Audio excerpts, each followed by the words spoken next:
स्वागत है। आज बक्सर में प्रेस कॉन्फ्रेंस करने की ज़रूरत पड़ रही है, प्रेस वार्ता करने की ज़रूरत इसलिए पड़ रही है कि बक्सर के माननीय सांसद जो हैं, इन्होंने कल बक्सर के साथ धोखाधड़ी का शिलान्यास किया और उद्घाटन किया। 10 सालों का जब उनसे कार्ड रिपोर्ट मांग रहे हैं कि 10 सालों में आपने क्या किया, तो ये उद्घाटन और शिलान्यास करने का उन्होंने सिलसिला कल जारी किया। जब आचार संहिता लगने वाला है, ठीक उसके पहले उन्हें बक्सर की चिंता सताई और उन्होंने शिलान्यास करने का शुरुआत कर दिया। ये बक्सर की विडंबना है। एक व्यक्ति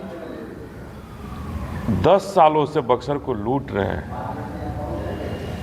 बक्सर में किसी भी विकास का कार्य को उन्होंने नहीं किया। बक्सर के किसी भी क्षेत्र में विकास के लिए एक ईंट रखने का उन्होंने काम नहीं किया।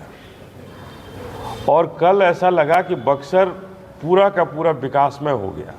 आप सभी मीडिया बंधु हैं, बक्सर से सबका गहरा नाता रहा है, आप यहाँ के हैं।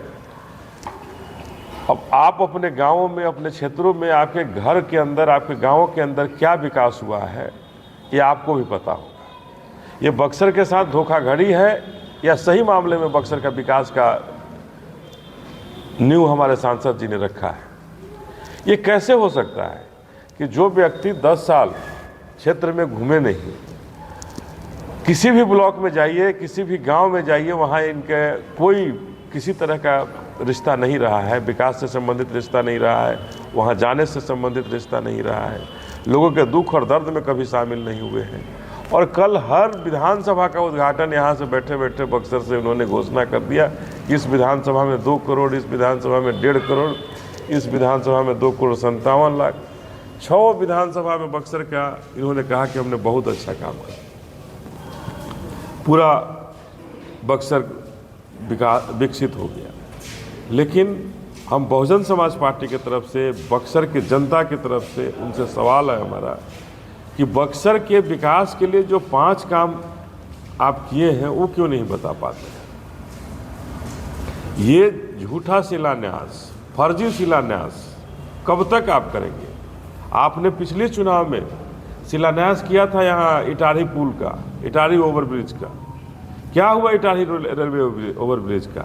आप वहाँ पर पैदल फुटब्रिज बनवाते हैं और उसका उद्घाटन करके कहते हैं कि हमने रेलवे का मोटर बाइक ब्रिज बना दिया।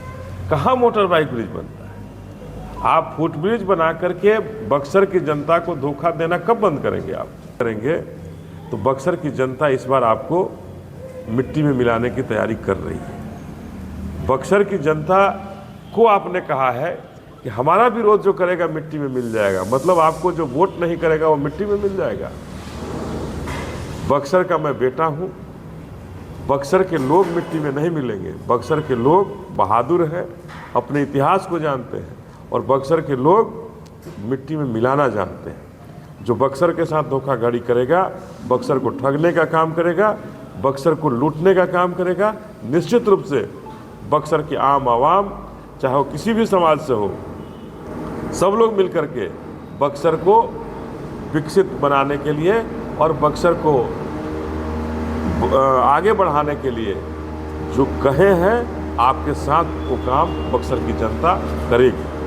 इस तरह के बयान देते सनातन के नाम पर चुनाव लड़ते थे, लेकिन इस समय सनातन को भी और संतों को भी फर्जी बताया सोनी चौबे ने कि जो बक्सर के संत है वो फर्जी है। किस रूप में देखते हैं आप? देखिए, बक्सर के संत का ही उन्होंने नहीं अपमान किया, बक्सर के आम आवाम का भी अपमान किया है। वो कौन तरह के संत हैं? अगर दाढ़ी रख लेना ही संत का सबसे बड़ा ये है, तो ये कहाँ के संत हैं? कौन से मठाधीश हैं? कहाँ से उनको कौन सी डिग्रियां लेकर के आ गए हैं? सांसद 10 साल से रहे, अब किसी के बारे में अमर्यादित भाषा का उपयोग नहीं करना चाहिए। संत अगर हैं तो जिस भाषा के अगर विशेषज्ञ हैं, संत हैं, महर्षि हैं, तो निश्चित रूप से समाज के लिए शिरोमणि है और किसी के कहने से वो मिट्टी में नहीं मिल जाएंगे। और उन्हें अपमानित करना ये बक्सर की जनता का अपमान है और निश्चित रूप से बक्सर की जनता इस अपमान का बदला लेगी उनसे। सर एक मेरा बक्सर का जो